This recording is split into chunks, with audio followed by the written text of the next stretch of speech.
glad to have you here with us this evening. My name's Araya McGarry. And I'm Karen Peck-Gooch. And Araya, I'm looking so forward to being with you tonight. I am too. We meet the greatest people here in Atlanta Live. Just really some wonderful, interesting people.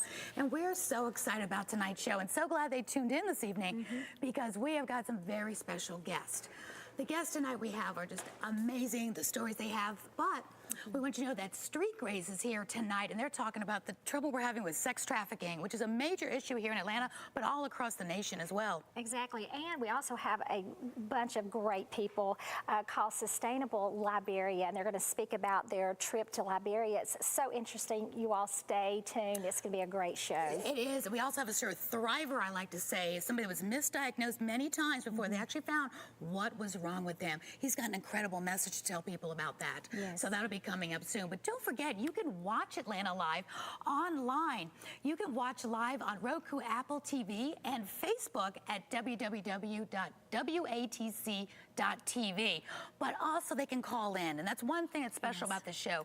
You're not alone. You can call into our prayer partners this evening as well, and the phone number is right there on your screen. So don't hesitate to reach out to us. We know the holiday time can sometimes bring some loneliness and a lot of prayer requests.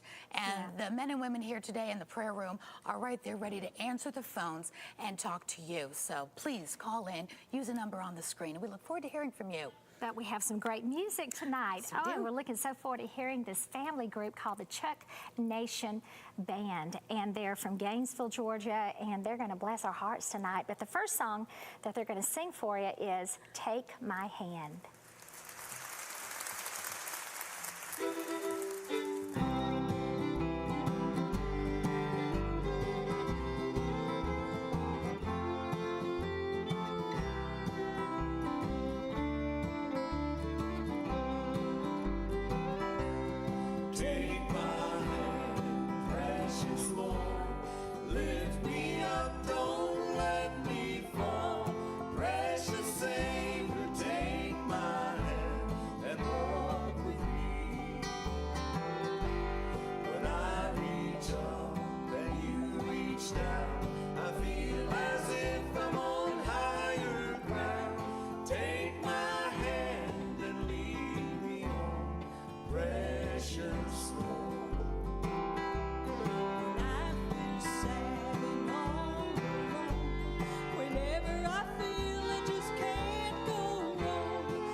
And you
reach down, I feel as if I'm on high.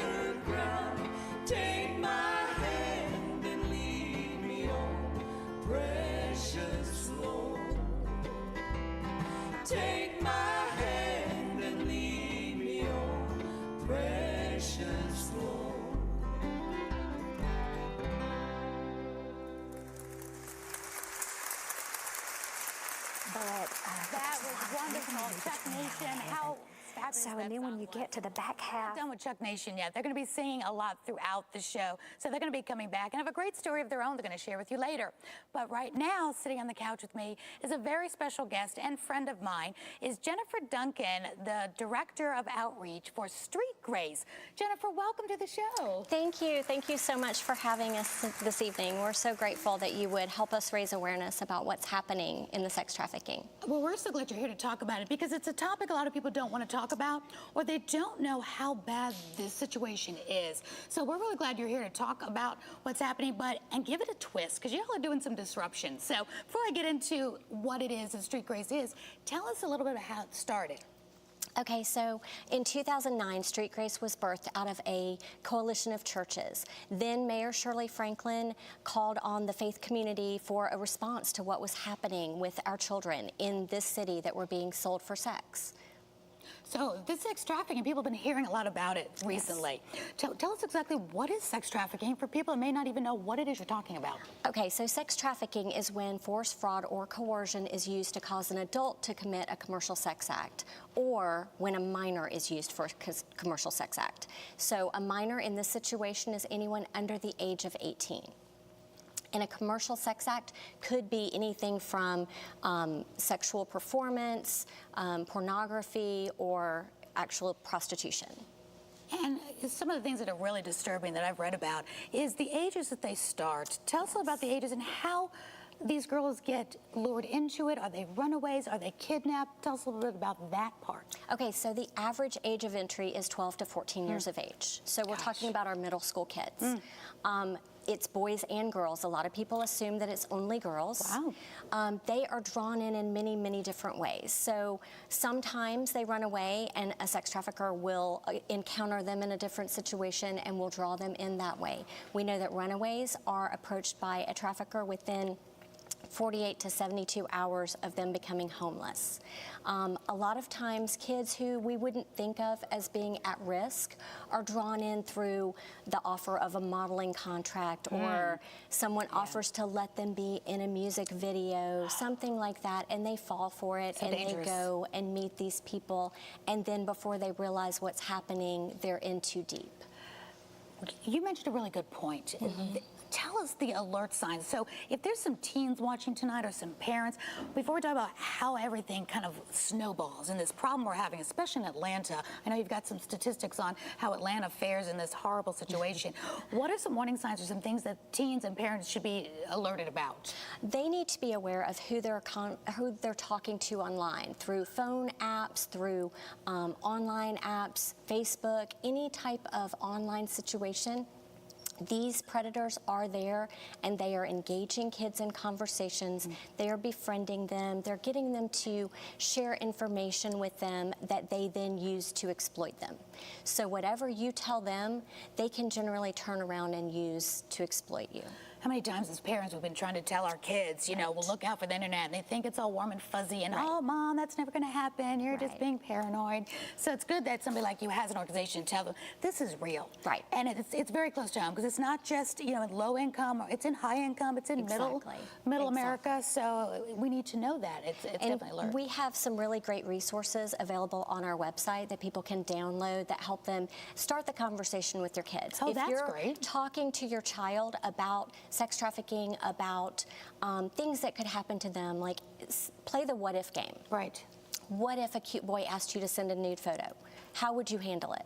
We know that children are going to make a much better decision if they've had the conversation with their parents and they've been able to kind of guide their response, as opposed to if they're in the room alone and it happens and they just send a picture. Right. That can then be used against them. And what's your website? Streetgrace.org. Okay, I want people to hear that throughout the interview. Bring up the subject like you sit down and talk to your kids about sex trafficking. What is the conversation for that? And that'd be kind of a harder sentence to say to like a 12 or 13-year-old. Hi, honey, let me talk about sex trafficking to you. What would be the in sentence for that? The intro to that conversation. Well, it doesn't have to necessarily be let's talk about sex trafficking. Right. It can be let's talk about how you might be putting yourself at risk online. Nice. Or through an app that you're using. Nice. parents today didn't grow up with the apps that these kids have. We didn't have the internet the way they do. We didn't have pornography available to us 24/7. And that's a hard thing.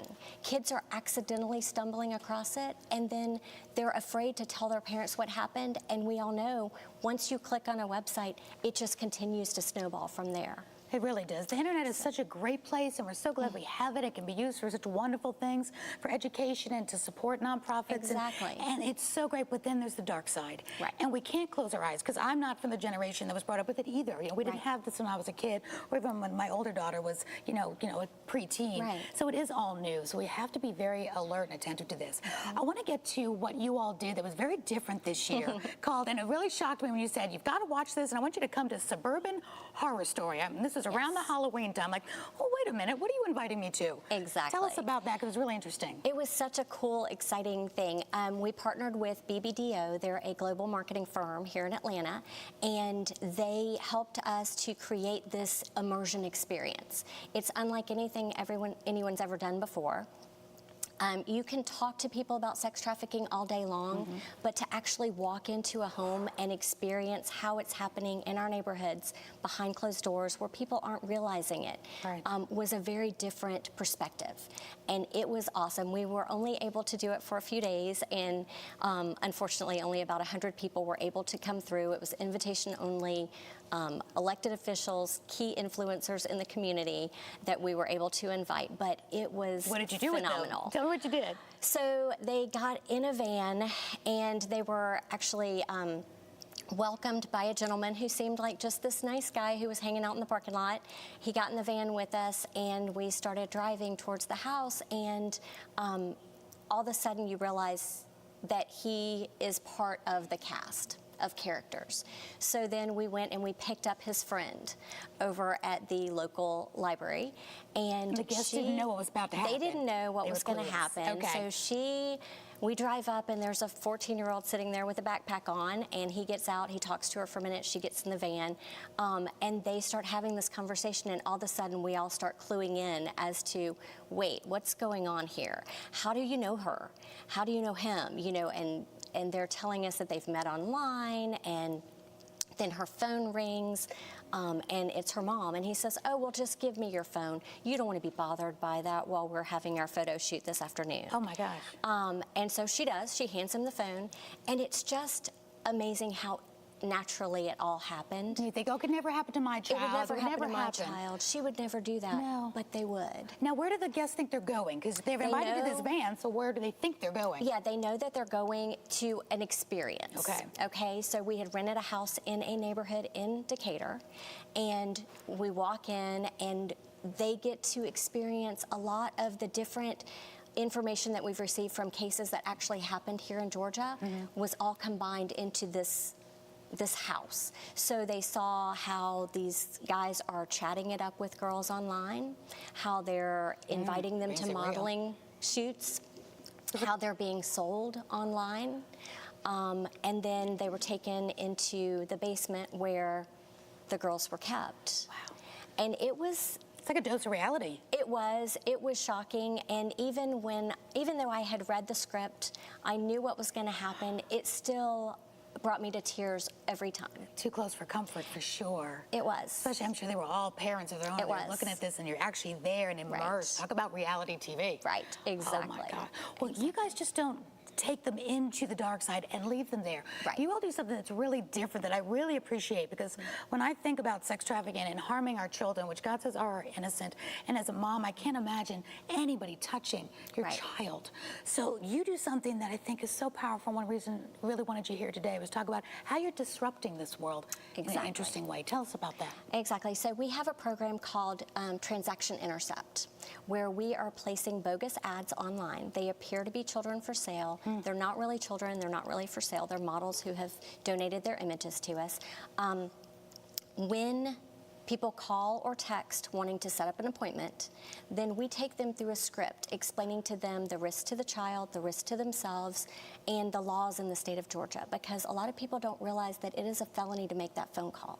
Just to make the call. Just to make the call. Okay, good. We are not law enforcement. We are not trying to arrest them or anything like that. What we're trying to do is we're trying to stop the transaction before it happens. I love that. We want to protect the children. We want to give these people resources to get help, because we all know that healthy adults are not trying to have sex with a teenager. Exactly. Okay, so we come at it from a faith perspective. Okay. And a grace perspective.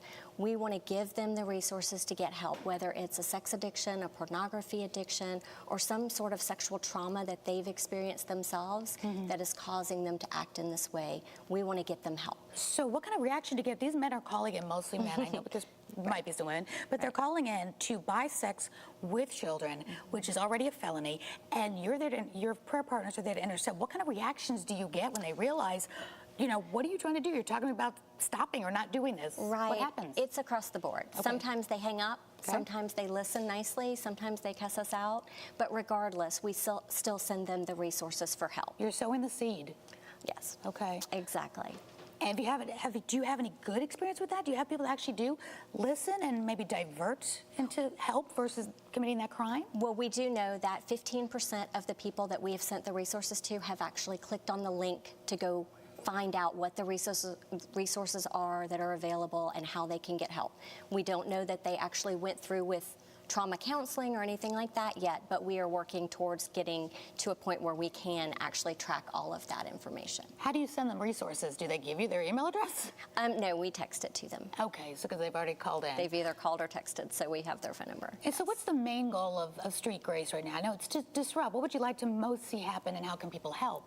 Well, there are two main goals. One, obviously, stopping the purchases before they happen. The other is to educate our youth so that they don't become victims to this horrible crime. We want to make sure that they get the resources that they need to understand and the tools to protect themselves. And what we would like to see happen is actually for the faith community to unite as one to fight this. Because no one person, no one church, no one denomination is going to be able to end it.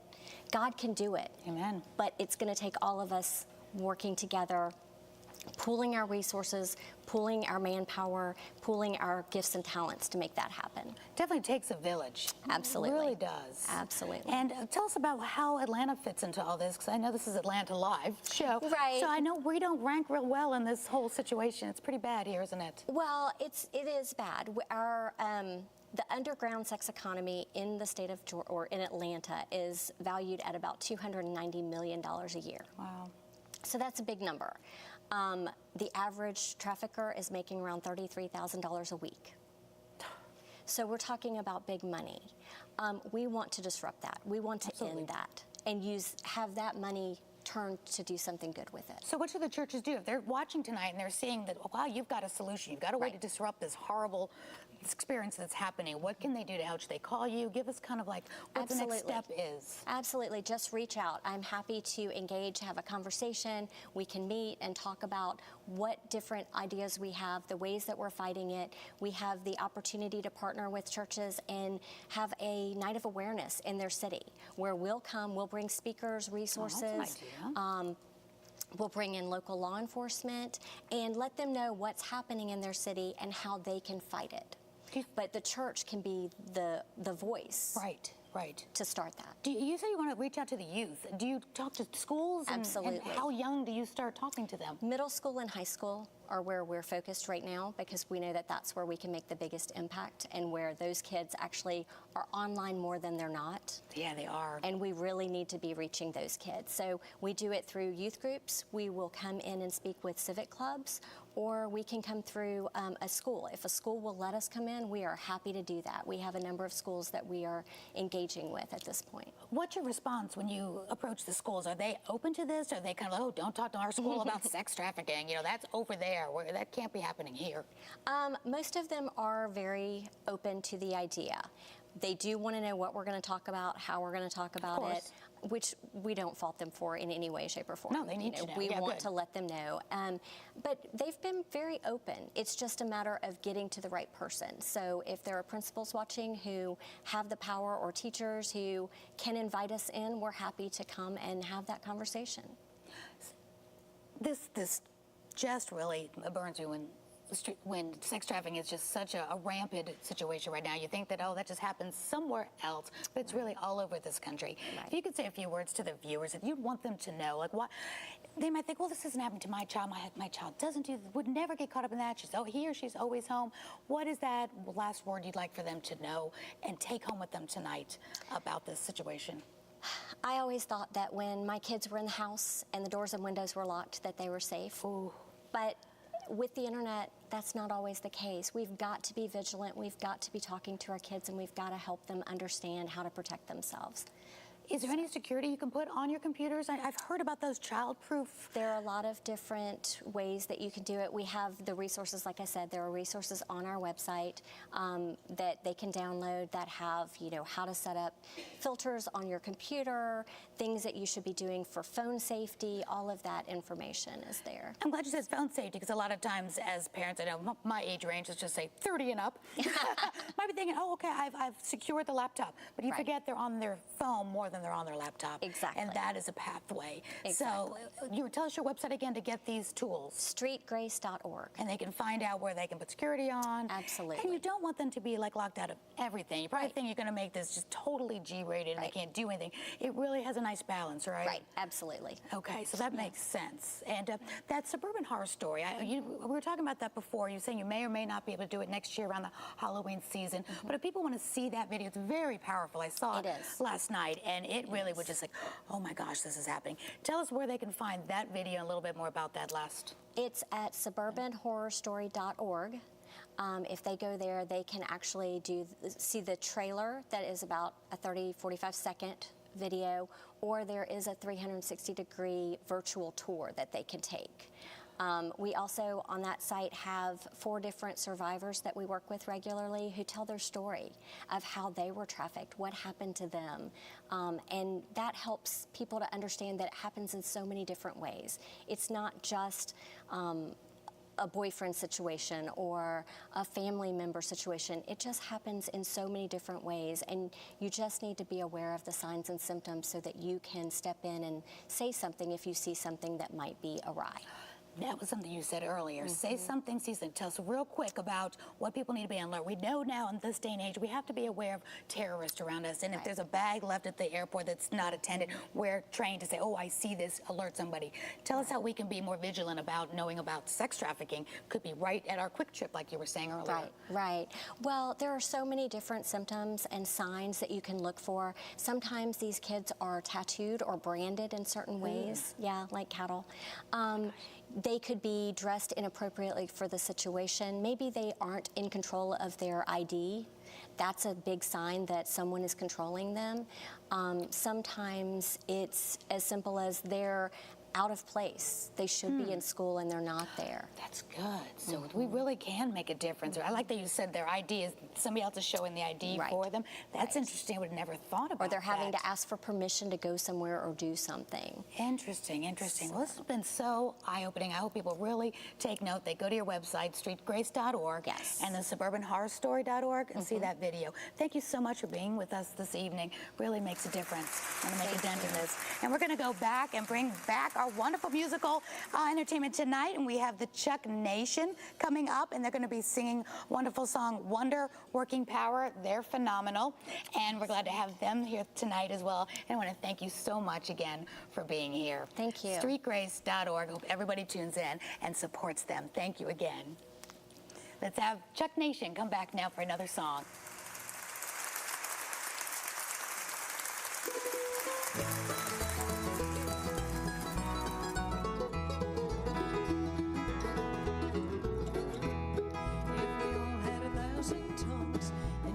Spoke different words. We couldn't say enough about our Savior's love. There's still so much to be heard. Well, he made the lame to walk, and he caused the blind to see. But the greatest gift of all he gave when he died to set us free. If the rocks cried out and the birds they sang a different tune for every hour, it wouldn't be enough to tell of such great wonder-working power.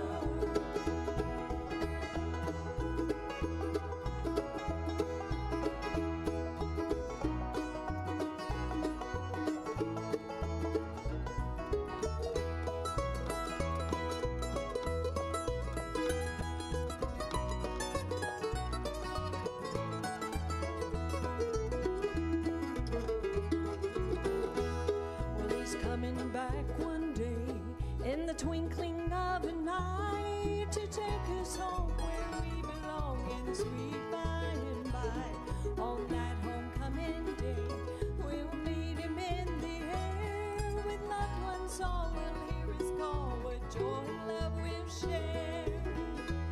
If the rocks cried out and the birds they sang a different tune for every hour, it wouldn't be enough to tell of such great wonder-working power. There is power, wonder-working power. It wouldn't be enough to tell of such great wonder-working power.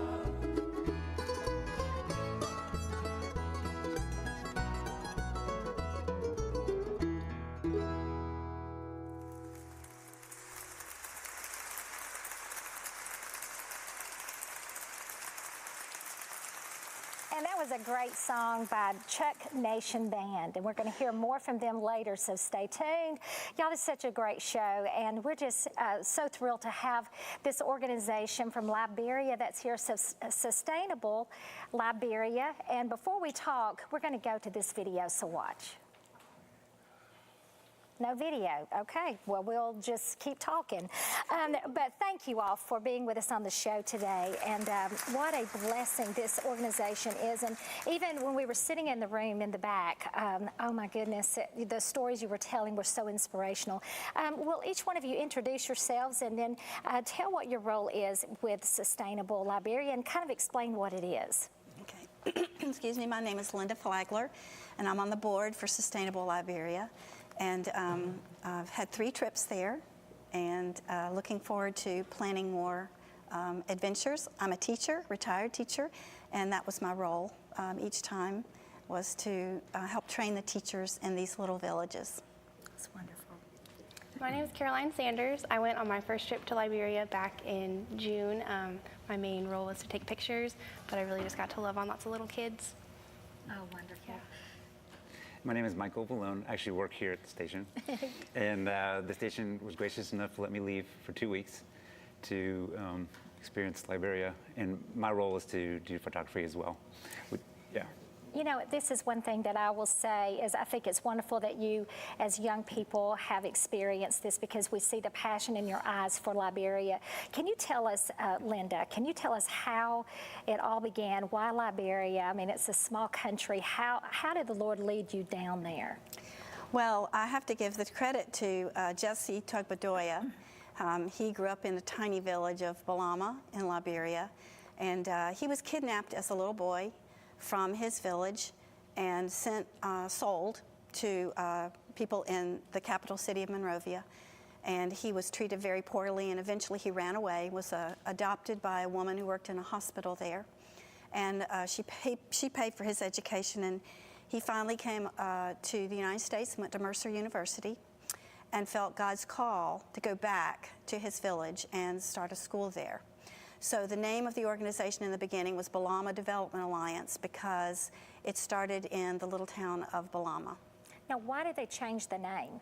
It's just recently been changed to Sustainable Liberia because we have expanded from the little village of Balama to other places. Banzu is one of the main villages that we focus on, and Painesville, right outside of Monrovia, we have ministry there too. Have you pretty much covered the whole country though, or is it just that one? So you have a lot of work to do. We have a lot of work to do. That's why you're here tonight, Yes. am I right? So we can get the word out.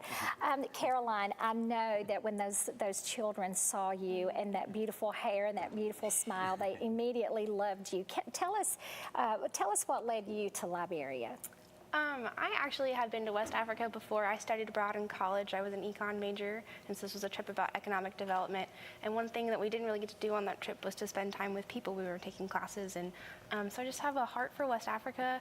And we had just an open invitation at our church to come to this meeting about this cocoa plant they were starting in Liberia, and that's where I met Miss Linda. And her heart for these people and for this ministry just really tugged me in, and I was like, I have to go see what it's about. And your heart is still there. Oh, yeah, of yes. course. Tell them about when the first time they saw you. Oh, the first time a bunch of the little kids saw me, they tried to rub the freckles off my arm because they thought they were dirt, and then they wouldn't go away. I love that. And then, Michael, of course, what led you to Liberia? A lot of the same reasons. I just finished a perspectives course. It's a 15-week course that is provided at different churches that basically just leads you through what is God's mission and plan. It's always been the same. It's always been plan A. And then pretty much about a month after finishing that course, I heard about they're building a cocoa processing plant in Liberia. I was like, wow, that's like, I love chocolate, so that's cool. And then, wow, you can actually use chocolate to maybe reach people. And so, yeah, Linda led our group and just told us, you can come and see what we're doing there. And kind of chocolate kind of led me to Liberia again. Chocolate can do a lot of things. Let me tell you, yes, that's the answer to a lot of our problems, chocolate. The Amen. Lord sent us chocolate. Amen. But let me ask you this. When you talk about the things that you're doing there, tell us about the work. What are some of the things that you're doing there in the village? Well, I'll have to talk about the teacher-related things because Yes. I am a retired teacher, and I went to help the teachers. Michael can talk about the cocoa business, I'm sure. But there is a little school in the village of Bonsu and in Balama, and the teachers there have very poor training. Most of them have little more than a 6th grade education themselves, and they are trying to teach kids in classes of 100 and 150 kids. So we saw the primitive practices they were using, and we felt like we could bring vocabulary cards and strategies that we use here in the United States, and they could be adapted actually to what they have there. And so that was our job, was to help train the teachers. Would you have ever thought when you were teaching in the classroom that you chose to retire and at a very young age? And look at this, and then God gives you another, really another calling. Another passion, I mean, absolutely. I guess the calling's the same. He just takes us down different That's roads. right. When I retired, that was when they were starting this trip from our church, and so I was able to go. That's amazing. And another thing I want to say is when you leave after you've been there, don't you go for like 3 weeks at a time? Depends on the trip. Can you see a huge improvement when you leave? Can you see that they are really picking up the first few trips, not as much as we would have liked. Yeah. The last time we stayed 3 weeks, the teachers stayed 3 weeks, and when we go back in March, we're really praying we see a huge difference. That's wonderful. And then, of course, what was your role, Caroline, when you were there? Did you work with the children as well? I got to do a little bit of everything. I was kind of behind the camera most of the time, but while I was there, we were doing computer training, we were starting the cocoa plant, the construction, we had nurses who were working in the local clinic, and of course the teachers. I got to actually spend a lot of time in the clinic. My mom came on the trip with me, and she's a nurse. So I spent a lot of time with her and just getting to be around. A lot of it was moms bringing their sick kids to the clinic, and just to see the sacrifices that they were making. They were giving up a day, maybe 2 days worth of labor to bring a child who needed medicine, who just needed to be seen by a doctor. Just the sacrifices and the love that they had was just really, really powerful. What do you think are some of the challenges there in Liberia, Michael? What do you think? I know there are a lot of challenges, but what are some of the challenges that you face? Well, they got out of a pretty bad civil war years back, and then they got through the Ebola crisis. But they came together a lot because of those things. Like God uses our, struggles. They grew closer together. They nominated and elected a woman, president that got the Nobel Peace Prize for what she did to turn it around. So now it's the challenges. I feel like is now continuing down that path of transformation. Where we were, they've heard the gospel, and they had well water, that kind of thing. But I felt like the next challenge is the next step, like the discipleship. Yeah. One thing about it, they love America, am I right? And is it 85% of the country of Liberia is Christian, predominantly Christian, is that right? So what, how do you, when you say that she got a Nobel Prize, then what how did she do? What were the things that she did to turn it around? Like, give us an example. Like, are you talking about education? Like, is that what you're talking about when she said turn it around? Like, how did she turn something so devastating around? A lot of prayer. I know, and she also, it was a lot of women that came together into the streets and started requesting, change, and it worked. And That's wonderful. Yeah. Both Muslim and Christian women brought about the end of the Civil War that was about 13 years. So she being a woman and them, working together, I think brought a lot of peace and tranquility to a country that was so war-torn. Oh, don't you know that she was a breath of fresh air? Because they were probably so down, but that's the grace of God. And when people like you all go and shine the light there, it makes such a difference. You also said some of the challenges. I mean, did you say you're 7 miles from the equator? Want to tell us how hot? That's how hot it is. You want to talk about the rainy and dry season? It's not pleasant. It's really tough. It's really hot. It's really humid. There's no electricity in the village. There's no running water. There's no convenient bathroom. We talked a lot about giving up, or the sacrifices that we had made, just kind of giving up the comfort and the amenities that we are so accustomed to. But you have to think about these people live here all the time. They face these things on a daily basis, and they are so joyful. Like, that's one thing that you can't escape. As soon as you kind of hit the end of this dirt road and end up in this village, is just the joy and the hospitality. We think we as Southerners are hospitable. Got nothing. There's just the love that they have for you, and they want you to be part of their family too. And they want you to come. Don't they invite you into their homes? And I think that's one thing that you all were talking about earlier, is they have so much joy, and they may have so little materially, but they have so much joy inside. And you know what? Don't we all need to go down there? To have a perspective on life. Yes, ma'am. I know all of you that are at home, I can agree. I mean, we have so much here, but when you go there and see, that they're so joyful and thankful for what they do have. And that's going into the to the season of Thanksgiving, and how blessed we are. Tell us the future. What do you see for the future of Liberia? Well, we can only speak for the places where we've been, but in the village Banzu, where we've concentrated our efforts, we have built a cocoa drying facility. During the war, the cocoa facilities were destroyed, and that's one way that they've been able to make money. But while we were there, and before then, the cocoa pods would just rot on the ground. Because there's no way to process it. And so our organization was able to build a facility in Banzu where they're now drying cocoa, and they have a buyer. And we hope that through that, the village will be able to become more sustainable. We're hoping that money can be used to help sponsor teachers or scholarships for kids who have graduated from the elementary school but can't afford to go to the high school.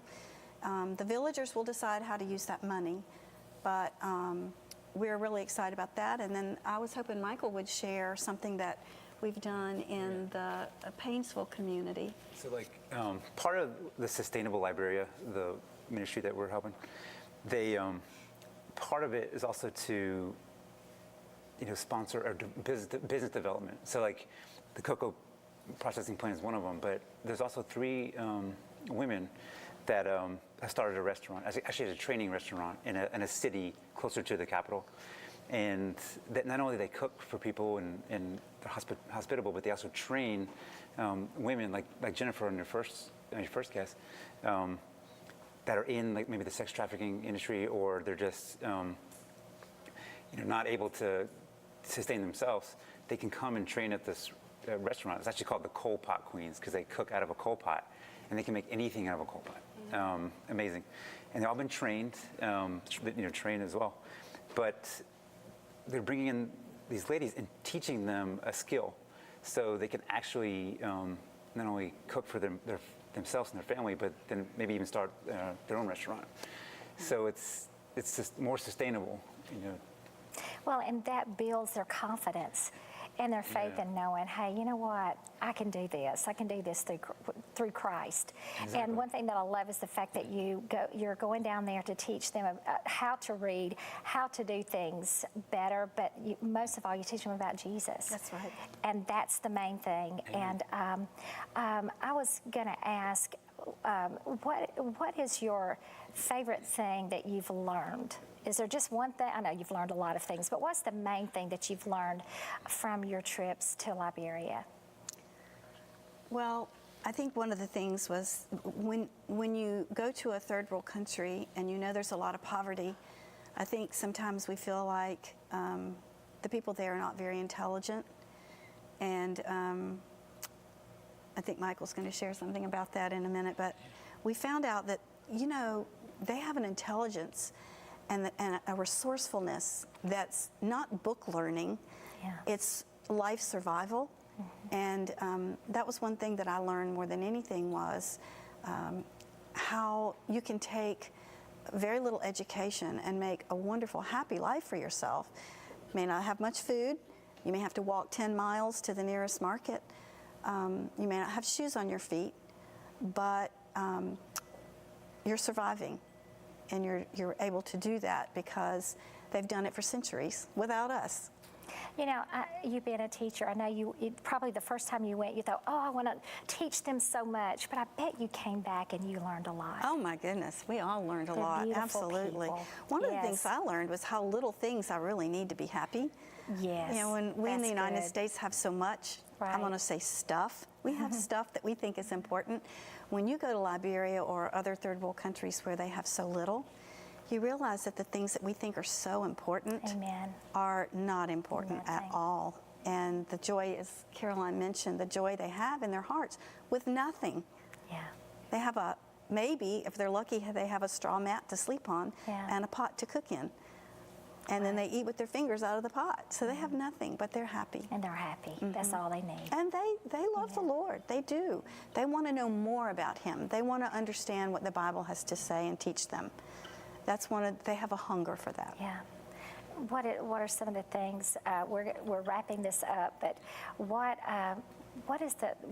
did you take away from this experience? I got to see one of my favorite verses kind of come to life. There's a part of Psalm 65 that just talks about the awesome deeds of God and how people at the end of the earth will be in awe of His signs, and the coming and the going of the day will like sing His praises. And literally being at the end of the earth, or the end of this dirt road in the middle of nowhere, surrounded by people who love you and don't even know you, was just amazing. And that's the love of Christ. It is. It Amen. really is. I mean, totally want to add to that because, like, you don't even realize, but you have like nephews and nieces and cousins around the world you've never even met, and because they love Jesus like you do, so they're already part of your family. You just haven't met them yet. So it's like that's the way it felt. Like I mean, they look at you like, you know, like a long lost family. So yeah. Michael, I love the picture that you were showing us in the green room where you were talking with the children. Was that your first day? That was like the first 10 minutes. They were already holding your hands. They were your best looking, friends. yeah, there's unconditional. Yeah. I can tell that you all have been changed, and your hearts are there, and it's beautiful. It's a beautiful sight to see, and it's so interesting. Now, I know that there could be some that are listening and watching, and they're saying, "How can I get involved?" So, what about your website? Where can people go? And maybe you at home would like to donate to Sustainable Liberia. This is such a great cause, and going into the Thanksgiving season, the Christmas season, you can be a part of this organization by just simply giving and being a supporter of this ministry. So what is your website that they could go on and maybe donate? www.sustainableliberia.com. And you know what? Maybe there's some retired teachers out there that may want to go on the next trip, and Absolutely. you're leaving out in March. We pray many blessings. We thank God for His favor. I love in the scripture where it says, "For the righteous, He'll shield the righteous with favor," and we pray that God will continue to give you that favor as you go back to Liberia. We're praying for you all, and I mean that when we say that. Am I right? All you folks at home, remember to keep these folks, Sustainable Liberia, this organization, in your prayers. But we're going to go to more music, and we're going to be so blessed by the Czech Nation Band, and they're going to sing for us, I've Got Jesus on My Mind.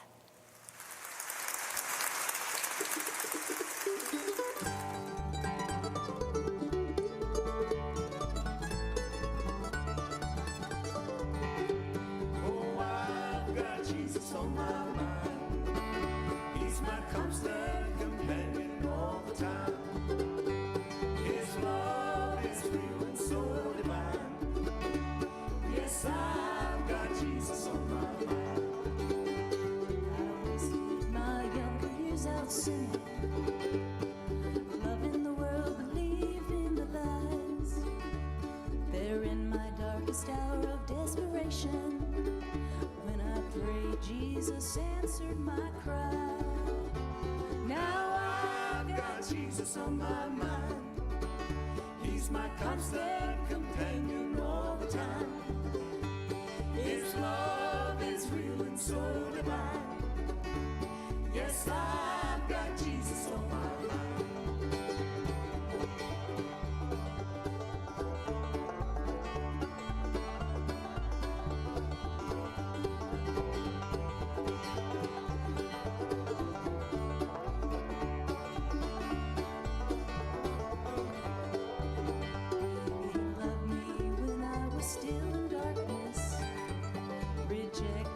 Truth of his word.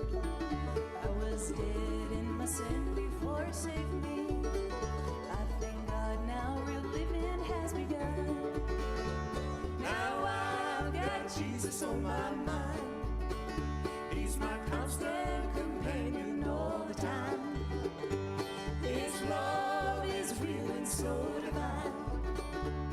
Yes, I've got Jesus on my mind. I've got Jesus on my mind.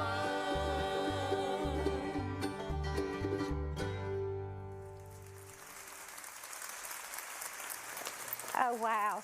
Oh, that's fantastic. Thank you. Well, I've been waiting all day to be able to talk with you all.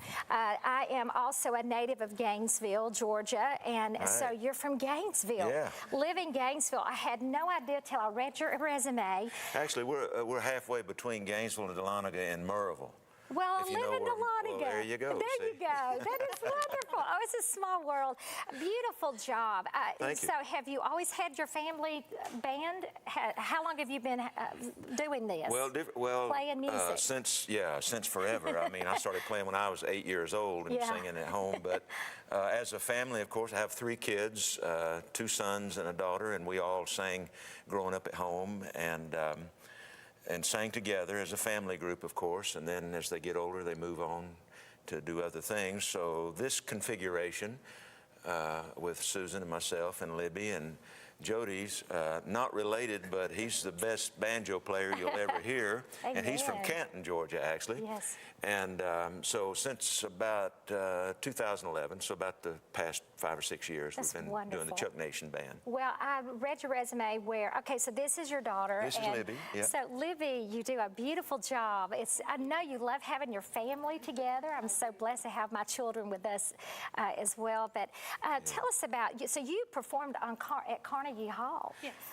We did, last year? 2015. Oh, 2 years ago, okay. May of 2015, we went to New York City, and we of course did our program, we did our show, but then we accompanied a choir that was assembled from all over the country that did sort of a bluegrass version of the Latin Mass. Now, I know that sounds like it might be a train wreck, but it actually was pretty awesome. I thought it was beautiful. Yes. Composer Tim Sharp and Wes Ramsey composed it by combining the Mass with the old shape note music, and kind of interwove all those shape note songs into the Latin Mass, and we accompanied with bluegrass instruments, and did that at Carnegie Hall, and then of course we did our show as well. So it was really awesome. Quite a an lot of fun. experience. Yeah. And also, you went to China. This past August, actually, we were in China for 2 weeks. Sure were. We went to the southern part of China and performed at the International Folk Music Festival. So for a week. can I ask you, so they like bluegrass music in China? Yes. Now here's the, I did They not. love it. Red grass. Yeah. Oh, they call it red grass. Oh, I love that. We didn't That's- really know what to expect, to tell you the truth. Yes. We didn't know, but there are, in the area where we were, there's 56 different ethnic groups that all have their own style of folk music. And when we got there, we realized there's a lot of similarities between the Appalachian background of the style we play with a lot of the Chinese folk music. So even though they didn't understand, or most of them didn't understand the words, a lot of the same tempos and harmonies and everything. So we didn't know what to expect, but they loved it. It's pretty amazing. Then we went the next week up into Inner Mongolia for a week and did the same thing at a International Silk Road Festival, I think it was. You know, it's amazing, though, the power of music. Yeah. I mean, it just seems to bring everybody together. It does. And it's universal language. It's universal language. It really That's is. right. Yeah. Well, okay, but I have to mention this. I think that it's awesome. You also pastor a church. I do. First Baptist Church. Flowery Branch. At Flowery Branch. Yeah. So how long have you been pastoring? A long time, but I've been at that same church now almost 20 years. You are a come busy May. person. Yeah, folks ask me, I get asked that question all the time because we do perform a lot and travel some and play and sing. How do you do that plus pastor a church full time? And I say, well, I don't hunt, fish, watch TV, play golf, or sleep very much. That's how I get it done.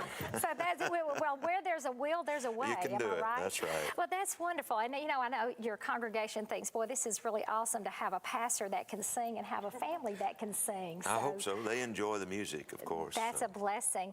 Also, you're inducted in the. Is it the Atlanta Hall of Fame? Atlanta Country Music Hall of Fame. That's quite an accomplishment for a preacher that pastors a church and has a family band. Yeah. So that is a great accomplishment right there. So what year were you inducted? That was 2014. That's wonderful. Yeah. Lots happened to y'all It has the really. last few years. Yeah, we 2014 into the Atlanta Country Music Hall of Fame, which meets this coming Saturday for their annual meeting, actually.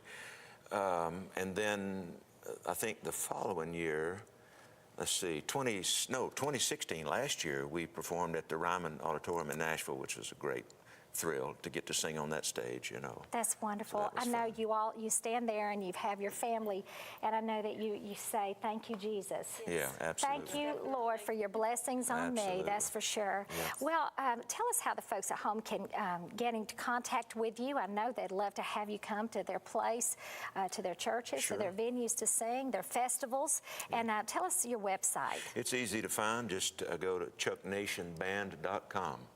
Pretty easy, and then there's a Facebook page, of course. Just look for on Facebook official Chuck Nation Band. Libby has Libby Nation Music. She teaches music in the Atlanta area. That's wonderful. So just type my name in, it'll come up, chucknationband.com. Well, I think your name says it all, and I know God's got his hand on you, that's for sure. We want to go back to some more music. We want to hear you play again, and I know all of you at home are enjoying. So I want you to make welcome, and I hope you enjoy their songs. Here it is, the Chuck Nation Band. All right, this is an old song that everybody is familiar with. I'm glad we knew them today.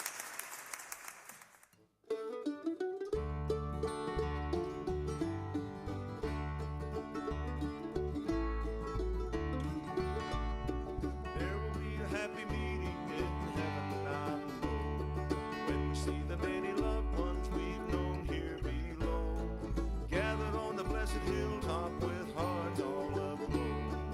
That will be a glad reunion day.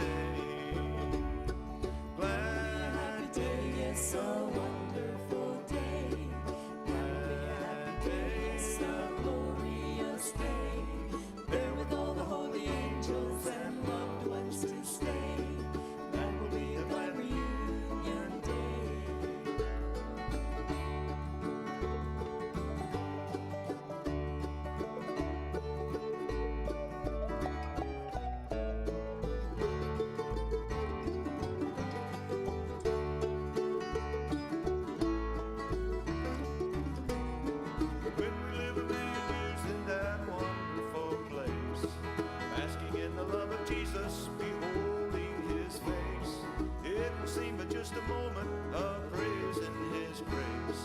That will be a glad reunion day. Glad day, a wonderful day. Glad day, a glorious day. There with all the holy angels and loved ones to stay. That will be a glad reunion day. Glad day, yes, a wonderful day. Glad day, yes, a glorious day. There with all the holy angels and loved ones to stay. That will be a glad reunion day. That will be a glad reunion day.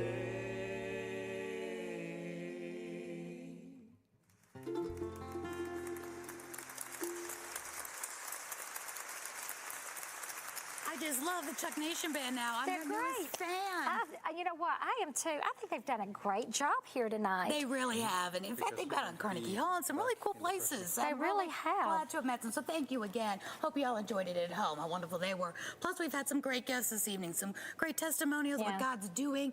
And who would think in the sex trafficking situation that's happening all across the country, right. that there's people that are actually servants of God that are able to pray and know that God gets the glory for this. Because Amen. people a lot of times say, oh, well, just pray. But it really makes a difference. And you know what?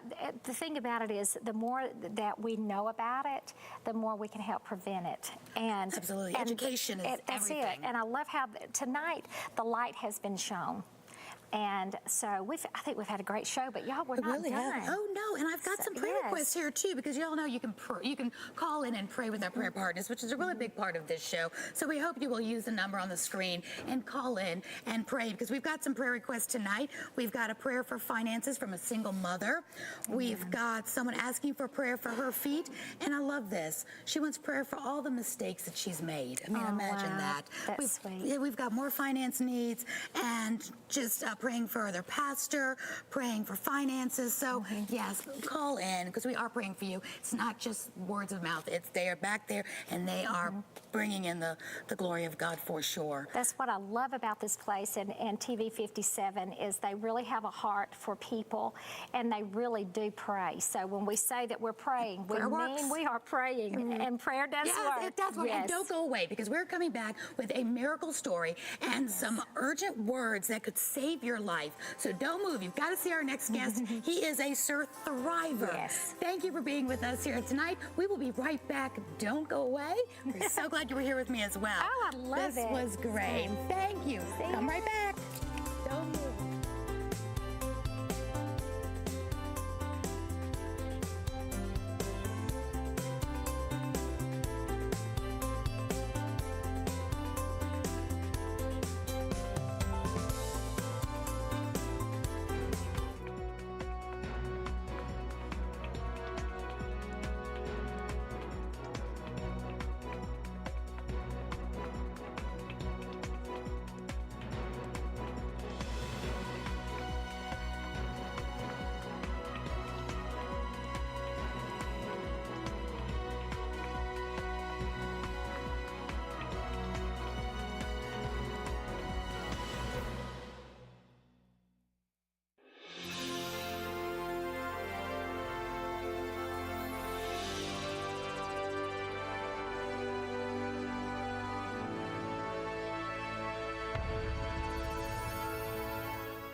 welcome back. I'm so glad you came back, aren't you? Oh, so happy. Yes. You're not going to want to miss a minute of the That's rest right. of this show. We are so excited that we have got a thriver, I like to say. Somebody that's really got some important information that could save your life or somebody you know.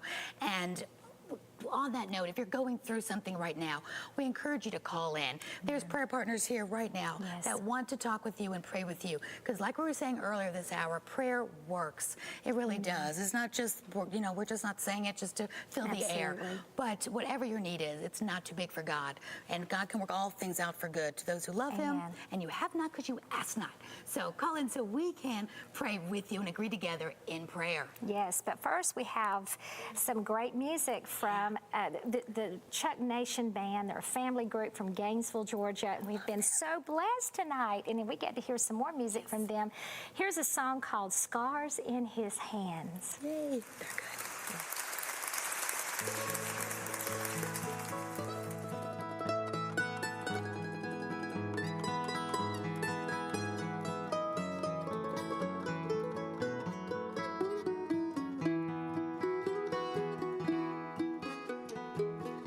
How could he justify the love that he's given? How could he make himself believe that it was worth each drop of blood and each nail driven just to save someone like me? Won't you tell me how he could think somehow that I was worth it and deserve eternal life? Just give me one good reason, maybe then I'll understand. Led him to believe that I was worth the scars in his hands.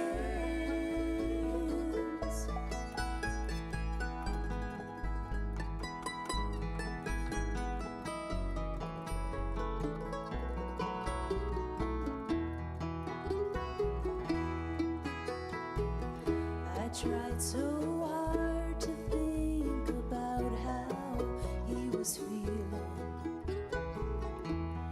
when they nailed him to the cross. Life's so hard to live, knowing I'm to blame for what I know is Earth's greatest loss. So won't you tell me how he could think somehow that I was worth it and deserve eternal life?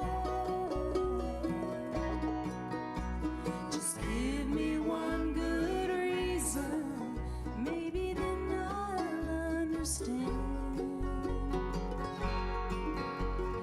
Led him to believe that I was worth the scars in his hands.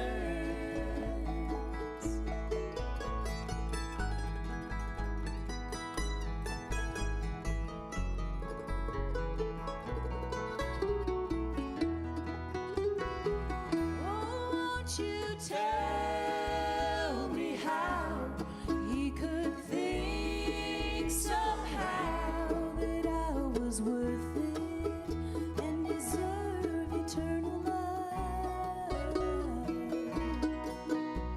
Just give me one good reason, maybe then I'll understand.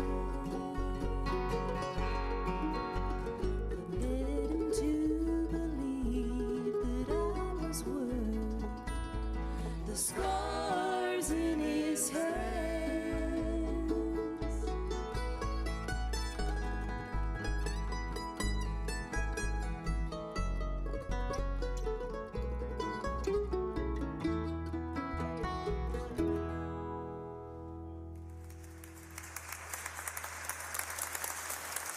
is so great. We're over here just Beautiful. enjoying the music so much. nice. I totally Yes. see how they made it to Carnegie Hall. I know. I mean, there's a lot that has happened for them over the last few years, but we see now why. That is really nice. We're all back here Yes. tapping our toes and having a good old time. It's Yes, great. we are. hope you are too. We're totally enjoying them as well. And now, without any further ado, we have a survivor, we have a retired lieutenant, we have an author, and just an amazing all-around man who has a story to tell you that could possibly save your life or somebody you know. So I would like to introduce Gary Jones.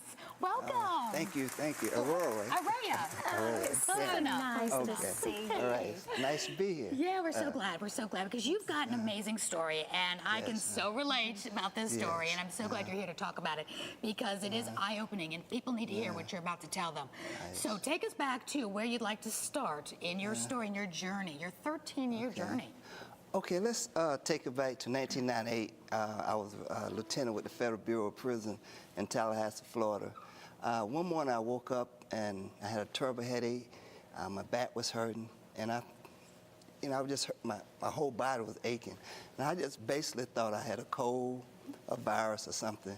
So I went to the emergency room, and they looked at me kind of strange and said, "We won't do a urinalysis." And I said, "For what?" And surprise to me, they said, "We want to check you for venereal disease." From those I symptoms? said, yeah. I said, Excuse me? "Gonorrhea?" I said, "Gonorrhea for what?" But a few minutes later they come back and said, "You had one of the worst urinary tract infections I ever seen." Oh my gosh. And so they gave me antibiotics, pain medication, tell you to drink cranberry juice, and come back in a couple of weeks. I think the next week I got sick again. I think I was in the gym, and I could start feeling my body aching. And my lower back was feeling so, it was hurting. So I went back to the emergency room. Okay. And I hadn't even finished my medication. And they started all over again. Check you for gonorrhea. I said, "Gonorrhea?" It was so embarrassing. I just got so tired of hearing about gonorrhea. They said, "You had one of the worst urinary tract infections I ever seen." They said, "We're going to recommend you go to a urologist." So I went to a urologist, and I was 34 years old. I like to say I was in pretty good shape. So that's the way the doctor was looking at me, in pretty good shape. You look healthy. Right, stuff like that. And he said, they check for kidneys and kidney stones and things of that nature. I said, "Well, I keep getting a urinary tract infection." He said, "We don't know." And so he said, "Well, I want you to continue to take the medication, your pain medication and your antibiotics, which could cause other problems." Okay. And so 2 months later, I had another urinary tract infection. We're talking about three urinary tract infections in 2 weeks. And I was always told that females get urinary tract infection more so than males. Yeah. And then 3 urinary tract infections in basically 2 months. So I go back, and that's when I started getting concerned. Right. And I asked him, I said, "Why I keep getting these urinary tract infections?" And this is embarrassing right here. He said, "Are you being promiscuous?" I said, "What?" I said, "You gonna blame me, because you don't know what's going on?" He said, "Well, I'm gonna tell you like this, Mr. Jones." He said, "Some people just get urinary tract infection. You just gonna have to live with that."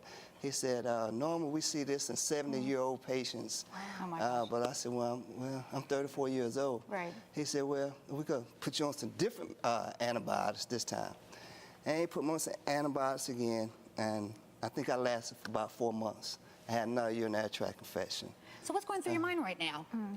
4 months now. 4 months, 4 urinary tract infection. I don't know what's going on, so. So you're still on the antibiotics. Yeah, Different ones, though. The whole time I'm still taking antibiotics, Right. but I could continue to get sick. He gave me a different type of antibiotics, and I still got sick.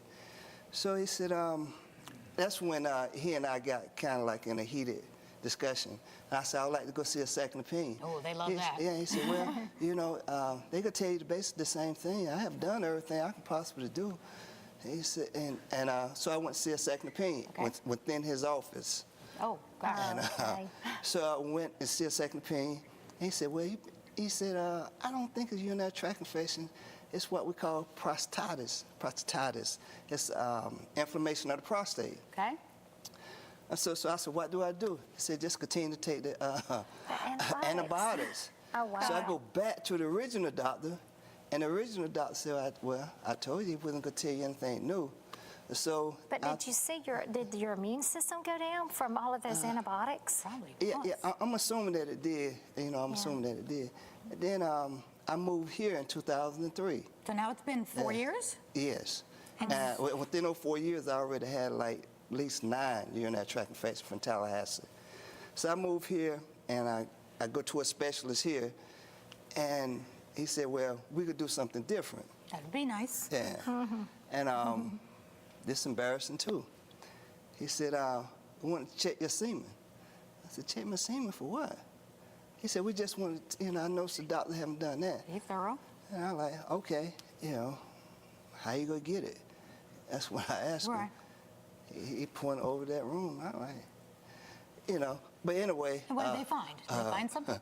No, I went to the room and they didn't have a bathroom, and they just had books, magazines in there. And I looked at, I said, you want semen from me? So I was like, oh man. I said, no. He said, we could have to get the semen from somewhere. So if you don't feel like getting semen here, you can go home. Right. So needless to say, I went home, and got semen and took it to, I forgot one of those labs. I took it to the lab, and I had a follow-up appointment. I came back. He said, son, you got one of the worst urinary tract infections I ever seen. Wow. And so I said, well, I'm not going to take any chance this time. I said, I made arrangements to go to Johns Hopkins Hospital. And so I flew up to Johns Hopkins Hospital. I was feeling great, they getting ready to find out. I did a lot of research on Johns Hopkins. They're very thorough. And when I get there and I see urologist, he said, why are you here? And I said, well, get my prostate checked out. I've been having, because I thought they had all the medical records, and which they did. Even, of course, I had my medical records too, and I was like, man, you don't know what I'm here for. They have no idea. Yeah. And so I looked at him. I said, do you even realize why I'm here? He said, yes, you had an appointment and stuff. He said, don't they have good doctors in Atlanta? I said, yes, they have good doctors in Atlanta, but the thing is, I wanted to come up here and see you. I said, is there anything wrong with me coming here? Right. I have good health insurance. I've been sick for probably about 6 or 7 years. So now it's been 6 or 7 years, going through the same thing. Going through the same thing. All diagnosed you with the same thing, the urinary tract infection. He looked at me and said, I advise you to take the antibiotics for the rest of your life to keep the urinary tract infection from coming. Were they not running tests during this not time? Not the right ones, obviously. But as far as like CT scans, no, things, none of that? They didn't do no CT scans or anything, but they did check for the kidneys and stuff like that. Right. So what finally happened? So what finally happened, one of my friends, I was talking to one of my friends in Washington, D.C., and said, Gary, you should go to the Mayo Clinic. I said, I don't feel like going to Rochester, Minnesota. They said, no, we have a Mayo Clinic in Jacksonville, Florida. Okay. So I went to the Mayo Clinic in Jacksonville, Florida, I think it was October 2010. December 2010, no, October 2010, I seen a couple of urologists, and they did a thorough job, and they said, we want to do a CT scan, and we want to try to figure out, why the urinary tract infection keep occurring. Did a CT scan and found 2 tumors on my prostate, and they said you had prostate cancer. Wow. All this time you had prostate cancer. That's amazing. And nobody ever did a CT scan or ultrasound, nothing. But you have a very important message, because something similar happened to me when they finally found my cancer. It was many misdiagnoses. You have a very clear message because you went through this. Tell us a little bit about that. But the message I want to convey to the audience is, whenever you go to a doctor, we must realize they are just doctors. They're not perfect. But you've been living in your shell all of your life. And just because you go to a doctor and they say nothing's wrong, when you come back to the house and you feel different, you know there's something wrong. They might need to catch it on the x-ray. They might need to catch it on a CT scan, but you know what's wrong. Just continue to seek medical advice. Like I said, this is my 5th opinion. Sometimes it takes 2 or 3 opinions. And just continue to, if something is wrong, and you know something's wrong, just continue to keep going back. Don't stop. Not to the same doctor, but just keep on going until you get the right answer. Listen to your body, because Right, no one knows your body Better like than you you do. know your body. And how did prayer work in all this? I had a similar situation. Everybody was praying for me. So how did prayer work in this whole situation? Okay, I got sick in Orlando, Florida. I woke up with another urinary tract infection. I went to the hospital, the same thing. You know, they had already diagnosed me with cancer, so I went to the hospital. They gave me medication. I went back home. Then I told my wife, which is my wife now, I said, which doctor did Tiger Woods go to? And then she said, she said Health Central. So I said, take me there. And so it was January 24th on my, I got a couple more hours before my birthday. I go there. I think I stayed in the waiting room for like 3 hours. I couldn't hardly see.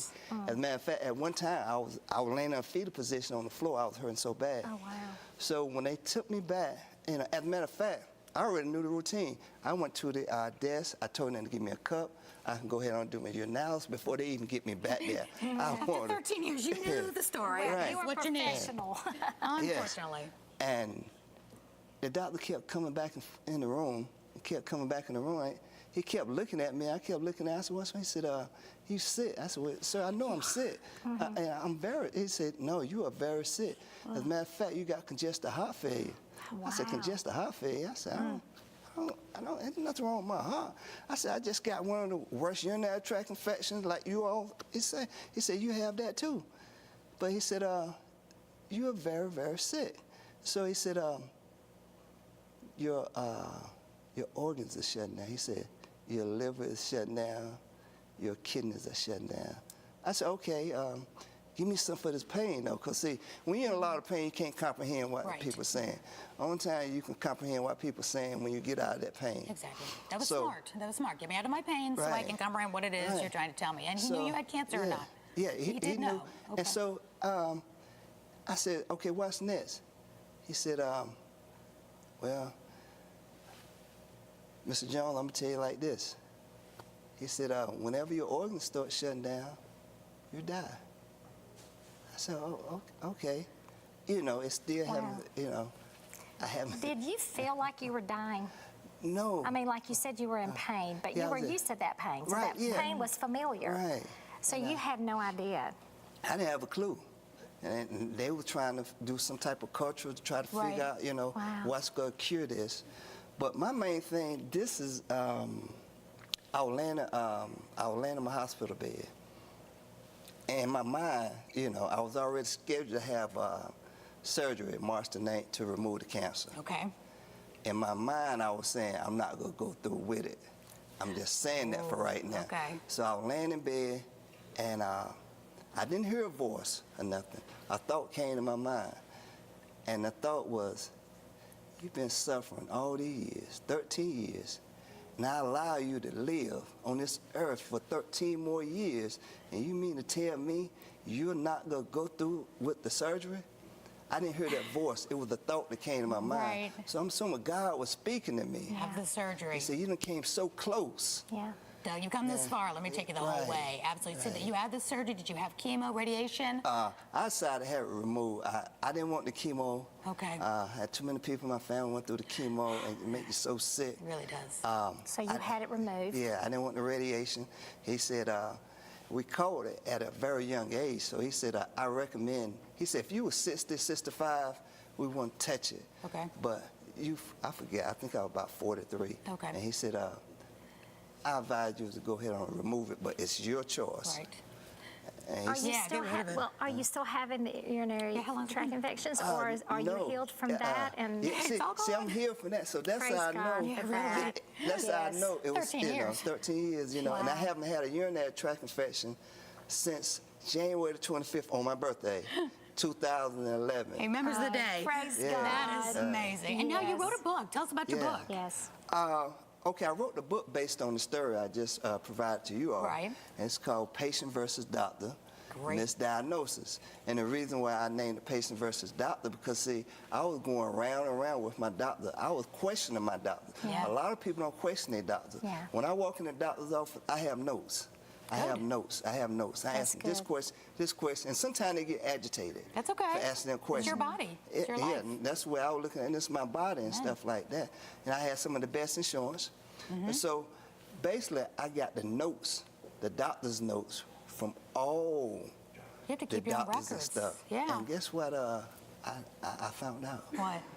One of the doctors that was on my original doctor, he had put in there, it's a possibility. He might have prostate cancer. He Oh, my never goodness. told me that. Oh, wow. So I recommend you, if you go to the Wow. doctor, get your medical records because you don't know what's Amen. been written in your medical record. That's a He great point. suspect that.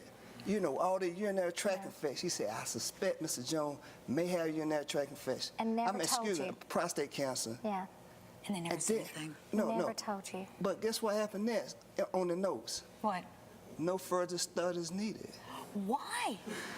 After Don't he get me said started that. on this. That's amazing. Oh my Yeah. God! So That's your amazing. message to people is so when you go to the doctor, you can request for your medical records. Oh, yes, yes. They need to know that. Yes. That's important. And you know, I knew I was going to write the book, so I went there and I told them I needed my medical record because I was moving to another state, so I would like to take my medical records. course. Because see, if they get suspicious that you want your medical records because you're getting ready to do something, you know, take Yeah. action on it, Right. you know, I have medical people in my family.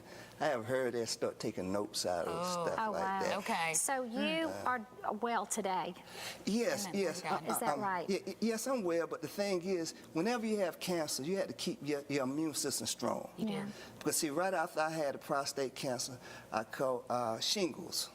Oh, yeah. Immune deficiency. Yeah, it was all on, and Yes. the doctor said, you know, I think your immune system was compromised. Absolutely. Just recently, 4 months ago, I got this skin rash called psoriasis rosacea, and my immune system was compromised. Well, we're so glad you came here to tell your story and alert the public to know to get the records to your body is your temple, and you know it better than anyone else. Thank you so much for telling your story. We really Yes. appreciate that. Amen. And we're going to go to some more music, but we want to encourage everybody to be sure you get that book by Gary Jones. Absolutely. The Czech Nation Band going to sing for us again a song called Unseen Hands. Thank you.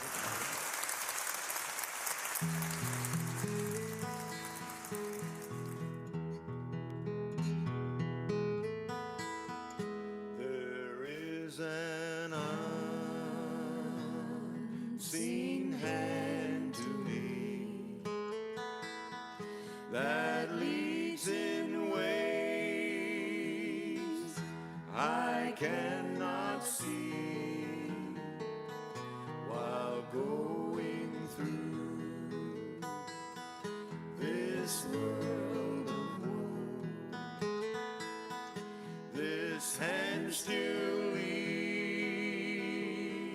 me as I go. I'm trusting to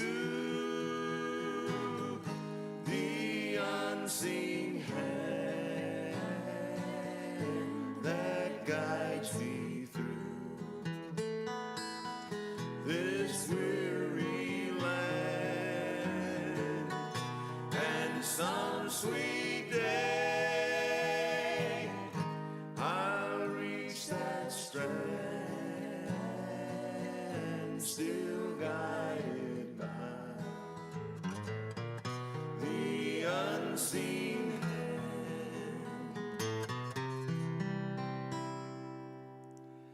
I long to see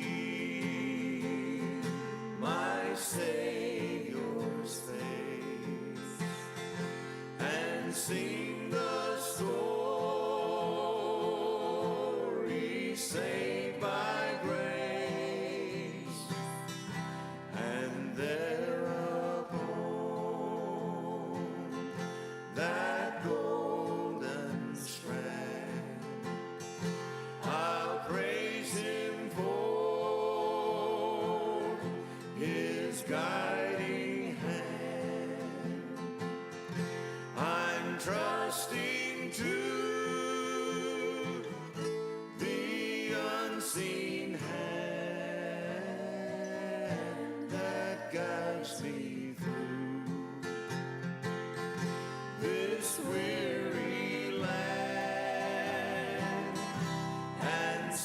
sweet day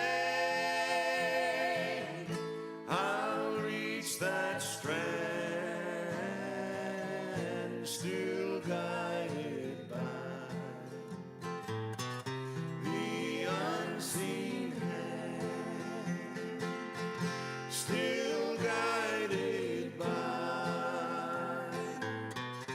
the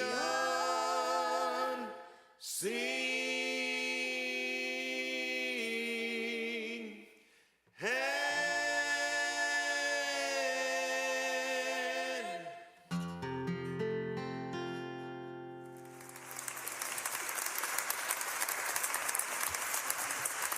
I'm so enjoying that. It's so much fun. We're back here just having such a good time listening to them. They have done a great job. It's like your own private concert. That's right, the Czech Nation Band. Everybody, if you get a chance, Do look them up. yeah, Do check look out their them up. website and sure. get some of their music and put it in your home and your cars. And I think they've done a great job I do too. tonight. Really nice job. And Yes. all of our guests tonight have been great. We're glad you could have joined us this evening. We hope you've been inspired. We hope we've given you hope. We hope you've learned something tonight. I'm just talking to Gary, talking about your body and knowing your body and challenging the system, challenging doctors say, hey, no, something's not right. You know, I went through that Exactly. myself, and it's okay. Yes. You have permission to do that. You know, I had a very dear friend of mine who was misdiagnosed, and she kept telling the doctors, I need to have this biopsy. And he said, no, it's fine. And the mammogram came back good, but she insisted, and it wound up being breast cancer, and it saved her life. So the Holy Spirit gives us that, you know, that feeling. And the Bible says in 1 John that the Holy Spirit will teach us everything we need to know. Absolutely. So Same thing happened to listen me. your bodies. Do. Yes. 6 doctors said I was fine, and I had cancer. So Wow. listen to your body is the message for this segment, for absolutely sure.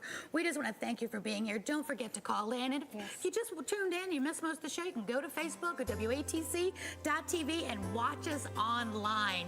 Thank you again for being here. Call in. We're here to pray with you. And it was such a pleasure working with you, Karen. I've enjoyed it. It's been fun. Thank you. God bless. Happy holidays. Merry Christmas. Happy Thanksgiving. Yeah, Merry